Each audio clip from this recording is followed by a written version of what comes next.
Hello friends, रात्री पाखीला विचारलं टिफिनमध्ये काय नेणार, तर ती मॅगी म्हणाली.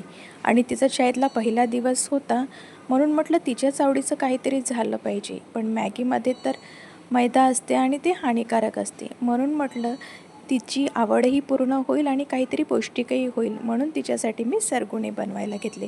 ही सरगुणे मॅगीसारखे दिसतात, पण हे रव्याचे असतात आणि खायलासुद्धा पौष्टिक असतात. त्यासाठी मी हे सरगुणे उकळायला ठेवले.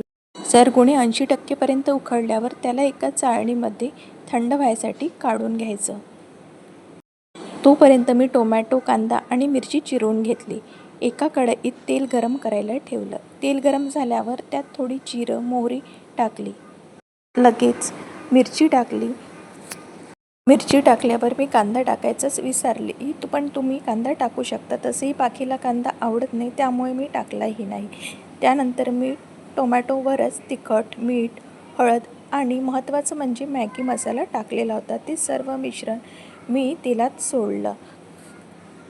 टोमॅटो छान शिजू दिले. टोमॅटो पूर्णपणे शिजल्यावर त्यात ते जी सरगुणे थंड करायला ठेवले होते ते थोडे मोकळे झाले होते, ते मी त्या टोमॅटोमध्ये टाकले आणि काही अशा प्रकारची ही पौष्टिक अशी मॅगी मुलांसाठी तयार झालेली आहे.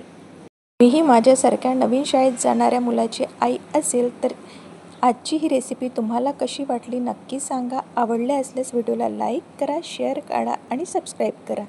बाकीच्या छोट्या टिफिनमध्ये मी आज किसमिस आणि काजू दिलं होतं आणि दुसऱ्या टिफिनमध्ये मी तिला दिली होती पौष्टिक अशी मॅगी. चला तर भेटू पुन्हा एका नवीन रेसिपीसह. तोपर्यंत बाय बाय.